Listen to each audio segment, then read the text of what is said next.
I stood on the stage, my heart pounding with excitement. This was it, my moment to present my revolutionary product idea to potential investors. I had worked months preparing this pitch, dreaming of sharing my vision with the world. The presentation room buzzed with anticipation. Venture capitalists sat in neat rows, their eyes focused on me.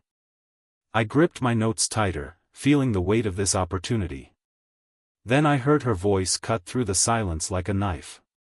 "This is embarrassing," Kendra announced loudly from the back row. My wife's voice carried across the entire room, making every head turn. "My husband is such a dreamer. He'll never amount to anything real." The whispers started immediately. Investors exchanged glances, their expressions shifting from interest to doubt. My carefully rehearsed words stuck in my throat. Heat rushed to my face as shame burned through me. "He's always chasing these silly fantasies," Kendra continued, her voice dripping with contempt. "I keep telling him to get a real job." My hands trembled as I looked directly at her. In that moment, everything became clear. She wasn't here to support me. She was here to destroy me, deliberately sabotaging the most important moment of my life. If you're watching this, subscribe, like and let me know where you're watching from. The drive home was silent. My presentation had crumbled after Kendra's outburst. The investors had lost interest completely, and I had stumbled through the rest of my pitch like a broken man. Back in our apartment, Kendra unleashed her full fury. She grabbed my sketches from the kitchen table, the ones I had spent countless hours perfecting. "Look at this garbage," she sneered, waving the papers in the air. "These childish drawings are what you think will make us rich?" Before I could stop her, she ripped them apart. Pieces of my work scattered across the floor like confetti. Each torn fragment felt like a piece of my soul being destroyed. "I married you for security, not for these silly dreams," she declared, laughing as she kicked the scattered papers. "When are you going to grow up and get a real job?" I knelt down, trying to gather the pieces of my destroyed work. My hands shook as I picked up each fragment. "You're pathetic," Kendra said, standing over me. "This is exactly why you'll never succeed at anything." As she walked away, I made a silent promise to myself. I would prove her wrong, no matter what it took. Despite Kendra's constant mockery, I refused to give up. Every night after she fell asleep, I snuck into our spare room and worked on my prototype. I had salvaged enough from my torn sketches to continue building my vision. The work was exhausting. I would spend my days at my regular job, pretending everything was normal, then come home to face Kendra's ridicule. But once she was asleep, I transformed into a different person, focused, determined, unstoppable. Night after night, I assembled components, wrote code, and tested my design. My fingers grew sore from soldering circuits. My eyes burned from staring at tiny parts under a desk lamp. But slowly, miraculously, my idea was coming to life. After 3 months of secret work, I finally had a breakthrough. The device worked exactly as I had imagined. The prototype responded perfectly to my commands, performing every function I had designed. I sat back in my chair, staring at my creation with wonder. This was proof that my dreams weren't silly fantasies. This was real, tangible success. Then I heard footsteps in the hallway. Kendra was awake and walking toward my workspace. The door burst open before I could cover everything. Kendra stood in the doorway, her eyes scanning the room filled with my equipment and prototypes. "What is all this junk?" she demanded, stepping inside. Her gaze landed on my working prototype sitting on the desk. "It's nothing," I said quickly, moving to shield it from her view. "Just some old electronics." But she pushed past me, grabbing the device with rough hands. "Is this what you've been wasting time on? Another one of your stupid inventions? Please, be careful with that," I pleaded. "It's delicate." "Delicate?" she laughed harshly. "Just like your fragile little ego." Before I could react, she raised the prototype above her head and smashed it against the concrete floor. The sound of breaking circuits and shattering plastic filled the room. Months of work destroyed in seconds. "I won't let you drag me down with your failures," she declared, grinding her heel into the broken pieces. I stared at the wreckage scattered across the floor. But instead of the tears I expected, something different filled me. A spark of determination ignited in my chest, burning brighter than ever before. She could destroy my prototype, but she couldn't destroy my vision. I hit rock bottom that night, sitting alone in my destroyed workspace. The broken pieces of my prototype seemed to mock me from the floor. Maybe Kendra was right. Maybe I was just a foolish dreamer chasing impossible goals. That's when I decided to call Donald, my old college friend. We hadn't spoken in months, but I desperately needed someone who might understand my passion for innovation. "Hey buddy," Donald answered cheerfully. "Long time no talk. How's the inventor life treating you?" I told him everything, about my idea, the failed pitch, Kendra's sabotage, and my destroyed prototype. I expected him to tell me to give up like everyone else had. Instead, Donald was quiet for a long moment. Then he said something that changed everything. "Your idea sounds incredible," he said seriously.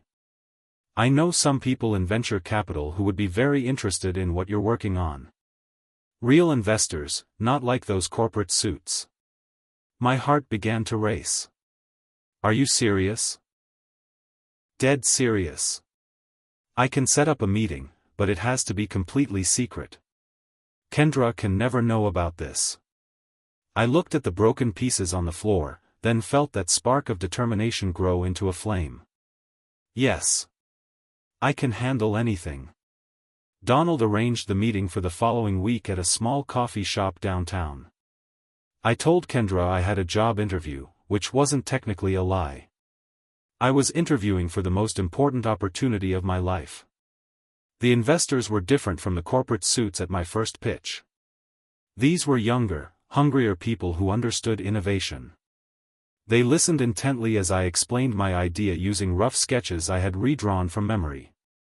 "This could revolutionize the entire industry," one investor said, leaning forward with interest. "How soon could you have a working prototype?" "I actually had one," I admitted. "But it was destroyed. I could rebuild it in about 6 weeks with proper funding." They exchanged excited glances. "We're interested in providing seed funding. This is exactly the kind of disruptive technology we're looking for." My phone started ringing.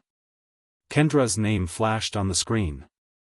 I declined the call, but it immediately rang again. "Excuse me," I said apologetically to the investors. "Where are you?" Kendra demanded when I answered. "You said you'd be home by now."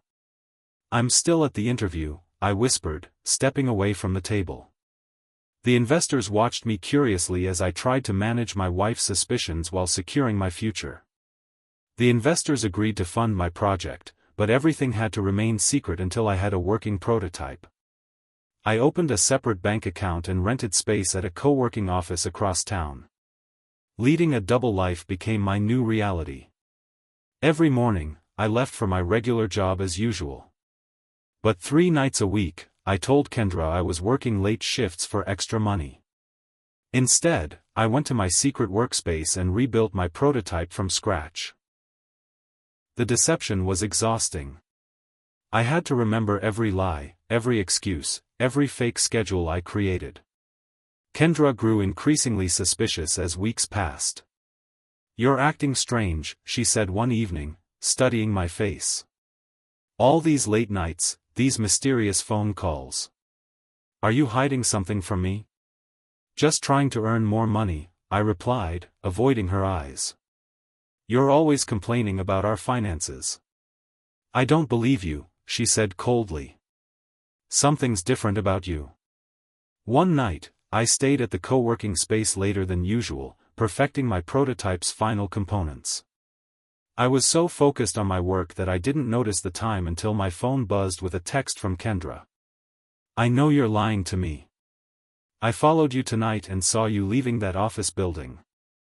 I arrived home to find Kendra waiting in the living room, her arms crossed and her face filled with rage. She had been planning this confrontation, and I could feel the tension crackling in the air. "So," she said with dangerous calm, "who is she?" "Who is who?" I asked, genuinely confused. "The woman you're cheating with," she exploded. "All these late nights, secret meetings, lying about where you've been. You think I'm stupid?" I almost laughed at the irony. After months of her crushing my dreams, she thought my secret was another woman. In a way, she was right. I was being unfaithful to the version of myself she wanted me to be. "Yes," I said calmly, looking directly into her eyes. "I am cheating." Her face went white with shock. "I knew it." "I'm cheating on despair," I continued, my voice growing stronger. "I'm cheating on the man you tried to turn me into. I refuse to give up on my dreams just because you've given up on yours." The words hung in the air between us. For the first time in our marriage, I had spoken my truth without fear.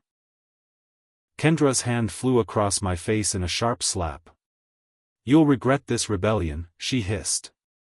The next morning, Kendra delivered her ultimatum over breakfast. She sat across from me with cold determination, like a judge pronouncing sentence. "I've made my decision," she announced. "Either you abandon these foolish dreams completely, or I'm filing for divorce." She slid a piece of paper across the table. It was a printed list of divorce lawyers with their contact information. "I won't be married to a delusional failure," she continued. "Choose now, your silly inventions or your marriage." I stared at the paper, then looked at my wedding ring. This piece of gold had once symbolized love and partnership. Now it felt like a chain binding me to someone who wanted to destroy everything I cared about. "I need an answer," Kendra demanded. "Right now." I slowly twisted the ring off my finger. The metal was warm from my skin, and for a moment I remembered our wedding day. We had been different people then, full of hope and dreams.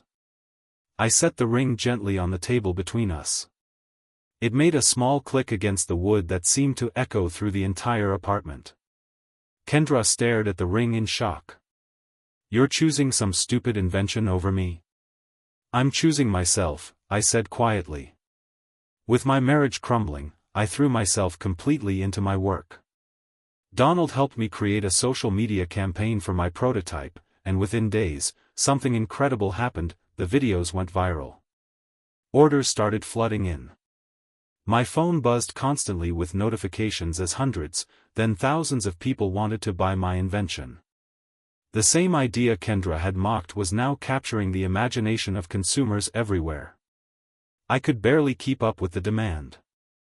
My small co-working space became a bustling operation as I hired temporary help to manage orders and shipping.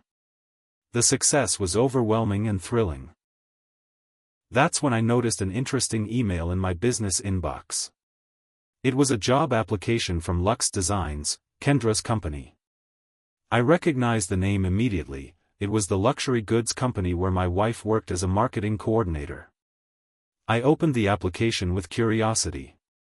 Lux Designs was requesting a partnership meeting to discuss revolutionary product integration opportunities. They had seen my viral success and wanted to work with my company. The irony was delicious. Kendra had spent months telling me I would never amount to anything, and now her own company was begging to work with me. I leaned back in my chair and smiled. I did some research on Lux Designs and discovered they were in serious trouble. Their sales had dropped dramatically over the past year, and they were desperately searching for innovative products to save their failing brand. That evening, I decided to test the waters with Kendra. She had been giving me the silent treatment since I removed my wedding ring, but I knew she couldn't resist bragging about work. "How are things at your company?" I asked casually over dinner. Her eyes lit up immediately. "Actually, things are looking up. We're applying to partner with this amazing new startup that's taking the market by storm. If we get this deal, it could save the entire company." She spoke with the same arrogance she always had, completely unaware that she was talking about my company. The founder is supposed to be some kind of genius, she continued. Revolutionary products, viral marketing success. Everything we need to get back on top. I nodded thoughtfully. Sounds promising. What's the company called? Innovate Tech Solutions, she replied proudly. I'm personally handling the application. Innovate Tech Solutions was the name I had chosen for my business. Kendra was trying to partner with her own husband's company without realizing it. Good luck with that, I said, hiding my smile. Donald thought my situation was hilarious when I told him about Kendra's job application. We were sitting in my new office space, reviewing partnership requests from various companies. This is perfect, he laughed. She's literally begging to work for the man she tried to destroy. You have to let her interview. I don't know, I said, though the idea was tempting. Maybe it's too cruel. Cruel? Donald raised an eyebrow. She publicly humiliated you, destroyed your prototype, and tried to force you to give up your dreams. He had a point. Kendra had shown me no mercy when she was in power. Maybe it was time for her to experience what it felt like to be powerless. Here's what we'll do, Donald suggested. Let her come in for an interview without revealing you're the founder. I considered the proposal. It would be interesting to see how she behaved when she thought she was talking to strangers about her husband's failures. All right, I decided. Set up the interview. But I want to be the final decision maker in the process. Absolutely, Donald grinned. This is going to be epic.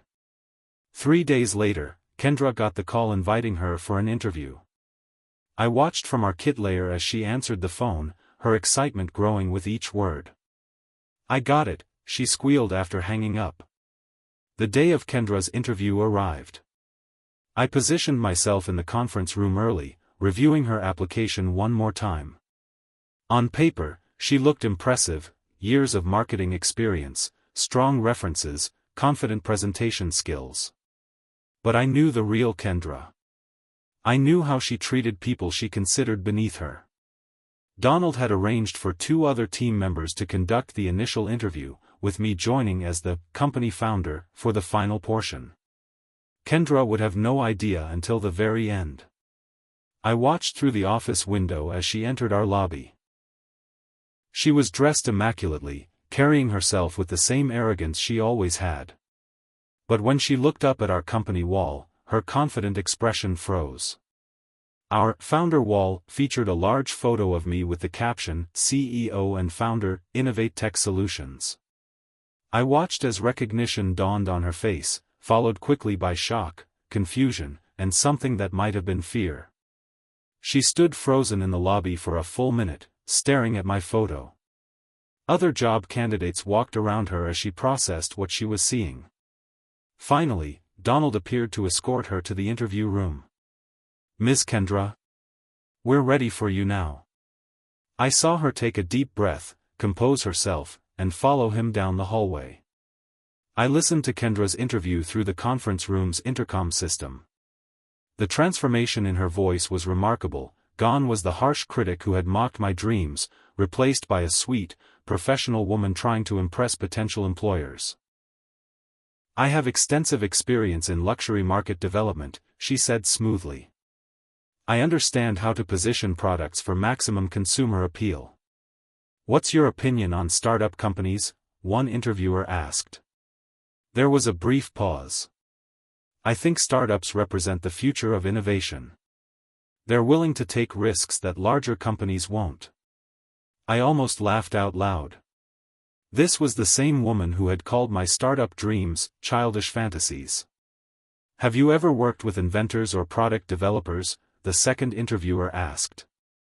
Actually, my husband is an inventor, Kendra replied. I've learned a lot about the development process from watching his attempts. The way she said attempts carried just enough condescension to reveal her true feelings. Is he successful? The interviewer pressed. Kendra's mask slipped slightly. He tries very hard, but inventors are often unrealistic about market demands. Interesting perspective, the interviewer said. Our founder is also an inventor. Perhaps you'd like to meet him?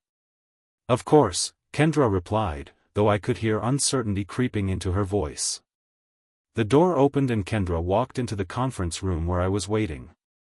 Her professional smile faltered when she saw me sitting at the head of the table, but she quickly recovered her composure. Hello, Kendra, I said calmly. Please, have a seat. She sat across from me, her hands folded carefully in her lap. The other interviewers flanked us, taking notes as they watched our interaction. So, I continued, tell me why you think you deserve a chance here. For a moment, she seemed at a loss for words. This was the same woman who had destroyed my prototype and demanded I give up my dreams. Now she was asking me for a job. I bring valuable marketing experience to your company, she finally said, her voice carefully controlled. I understand how to reach high-end consumers and position products for maximum profitability. And what do you think of our products? I asked, gesturing to samples displayed around the room. She looked at the devices, updated versions of the same invention she had smashed to pieces. They're innovative, she said slowly. Very clever design work. The founder developed these prototypes himself, one of the other interviewers mentioned. Kendra's eyes met mine across the table. In that moment, we both understood the irony of the situation. She had called me a failure, and now she was praising my work. I dismissed Kendra politely after the interview, telling her we would consider her application carefully. She left the office with her head held high, but I could see the confusion and concern in her eyes. Days passed without word from us. I knew she was waiting anxiously for a response, probably wondering if I would hire her or reject her out of spite. Finally, I had Donald call her with an offer. The position was entry-level with a modest salary, far below what she was used to. But given her company's failing situation, she accepted immediately. She was just another employee. She would receive no special treatment because of our personal history. I'll be assigning you to basic administrative tasks initially, I explained during her orientation. Filing, data entry, organizing schedules. You'll need to prove yourself before taking on larger responsibilities. Her jaw tightened at being given such menial work, but she nodded professionally. Of course. I understand. Watching her swallow her pride was fascinating. The same woman who had mocked my ambitions was now forced to follow my instructions. Kendra's new role was a dramatic fall from her previous position. At Lux Designs, she had been a marketing coordinator with her own office and assistant. Now she was fetching coffee, organizing files, and running errands for other team members. I watched as she struggled with tasks she had once considered beneath her. When I asked her to pick up lunch orders for a client meeting, her face flushed with embarrassment. Is this really necessary? She asked quietly. Everyone contributes here, I replied. No job is too small if it helps the team succeed. The other employees initially treated her with kid gloves, unsure how to interact with the boss's wife. But as days passed, they began to see her as just another new hire who needed to prove herself. Could you make copies of these reports? One team member asked her casually. The supply closet needs restocking, another mentioned. I overheard one conversation that particularly interested me. Two employees were discussing the new hire in the break room. She seems a bit arrogant for someone just starting out, one said. Yeah, she acts like these basic tasks are beneath her. They knew her only as the arrogant newbie, completely unaware of her previous status or her relationship to me. As weeks passed, something unexpected began to happen. Kendra started to see me differently. During team meetings, she watched as I led discussions with confidence and vision. Employees respected my decisions and trusted my guidance. The man she had called a pathetic dreamer was now running a successful company that people admired. I noticed her paying attention when team members praised my leadership. "I love working here," one employee told another within Kendra's hearing. "The boss really cares about innovation and treats everyone fairly. We'd follow him anywhere," another added. "He has this amazing ability to see potential that others miss." These conversations seemed to affect Kendra deeply. She began to realize that the man she had tried to crush possessed qualities she had never recognized or appreciated. One afternoon, she stayed late to finish organizing client files. I was working in my office when I overheard her on a phone call. "No, Mom, I can't meet for lunch tomorrow," she was saying. "I have to work. And before you ask, yes, the job is going well. My boss is actually very impressive." There was a pause as she listened to her mother's response. "It's complicated," Kendra continued. "Let's just say I'm learning a lot about leadership." Unable to handle her reduced status any longer, Kendra made a desperate decision. She began gathering confidential company information, planning to leak it to our competitors in hopes of damaging my business. Late one evening, I received an alert from our IT security system. Someone was accessing sensitive files after hours using Kendra's login credentials. I wasn't surprised, I had been expecting something like this. She was downloading client lists, product specifications, and financial projections. Everything a competitor would need to undermine our success. What Kendra didn't know was that all employee communications were monitored for security purposes. Every email she sent, every file she copied, every website she visited was logged in our system. I had her gather enough evidence to bury herself completely. Screenshots of confidential documents being copied to external drives. Email drafts addressed to known competitors. Even browsing history showing research into our rival companies. The irony was perfect. In trying to destroy my company, she was destroying herself instead. I printed out all the evidence and prepared for the confrontation. This time, I would have proof of her betrayal that she couldn't deny or explain away.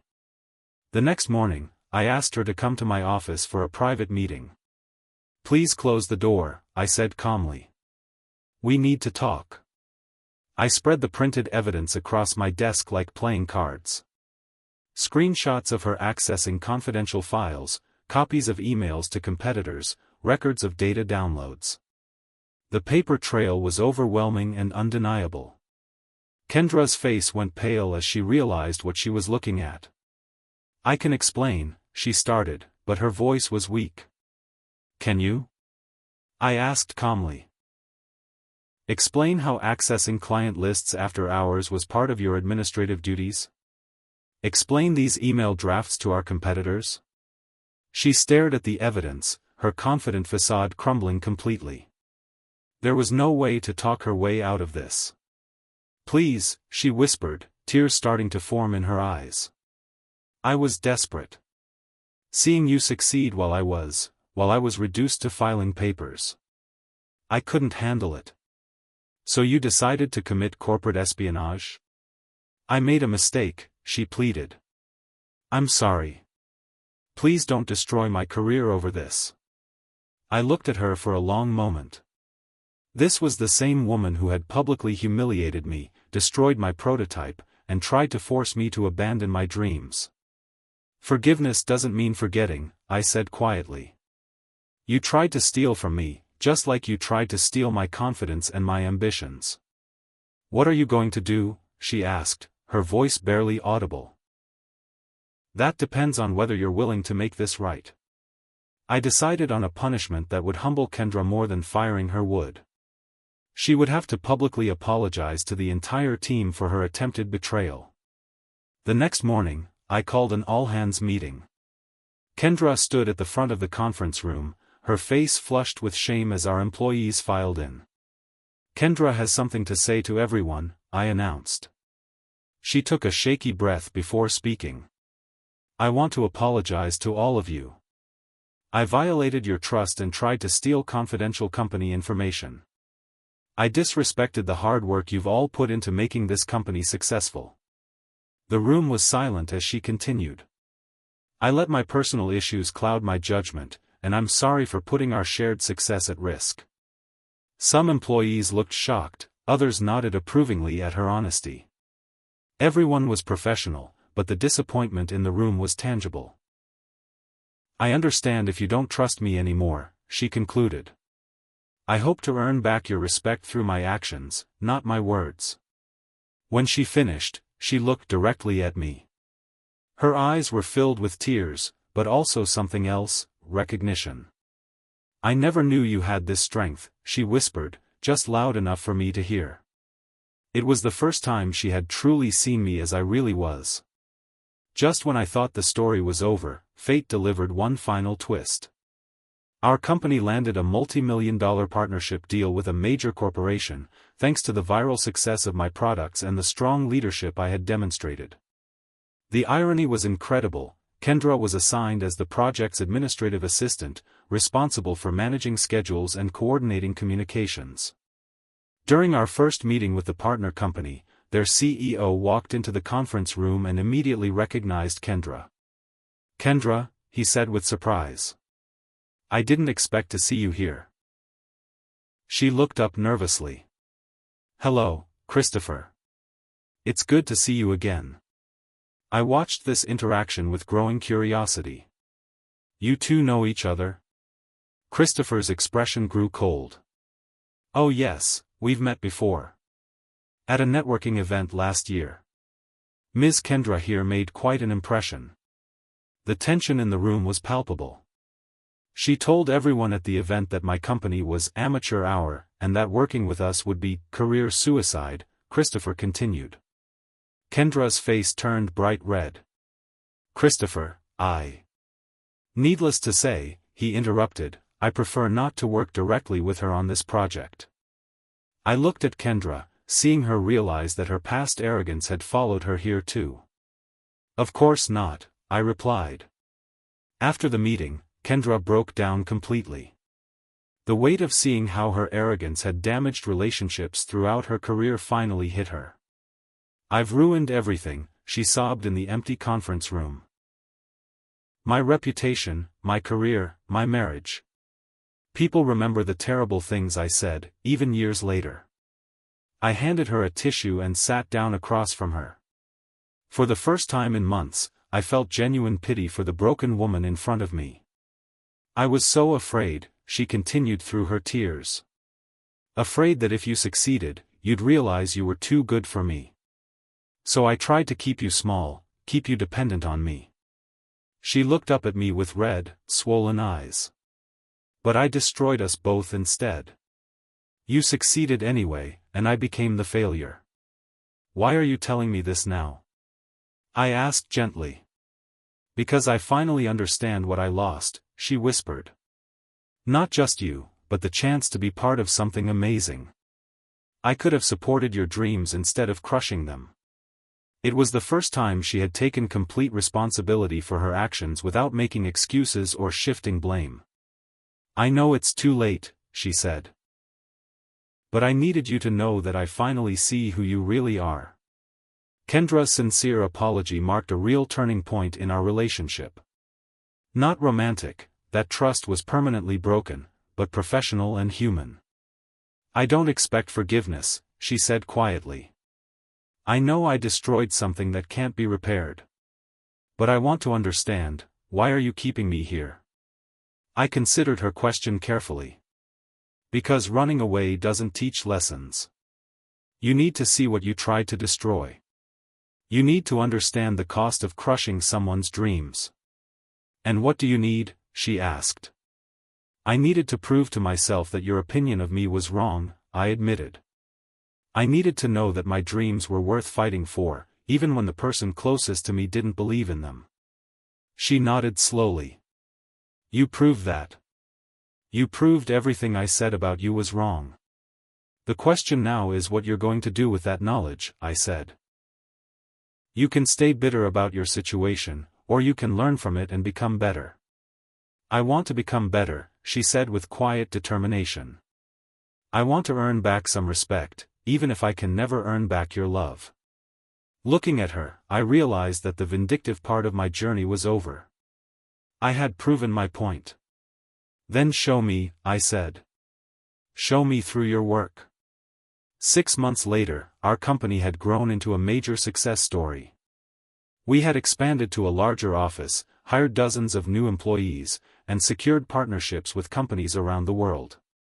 Kendra had worked her way up from administrative tasks to a junior marketing position. She earned it through dedication, humility, and a completely changed attitude toward teamwork and respect. During our company's anniversary celebration, I stood before all our employees to give a speech about our journey and success. A year ago, this company was just an idea that many people called impossible, I began. People said I was a dreamer who would never amount to anything real. I looked directly at Kendra, who was sitting in the back row. She met my gaze without flinching. But sometimes the best motivation comes from those who doubt you. Sometimes being told you'll never succeed is exactly what you need to hear to prove them wrong. The room applauded enthusiastically. Today, we're celebrating the power of persistence, the value of believing in yourself, and the importance of surrounding yourself with people who support your dreams. After the formal speech, Kendra approached me privately. I know I don't have the right to ask, she said, but I want you to know that I'm proud of what you've built. I looked at her, the woman who had once tried to crush my ambition now working diligently to support the company I had built. You once tried to crush my ambition, I said with a slight smile. Now, my ambition signs your paycheck. Thank you for joining me on this journey. If you like this story, please like this video, subscribe to the channel, and share your impressions of this story in the comments. To listen to the next story, click on the playlist now.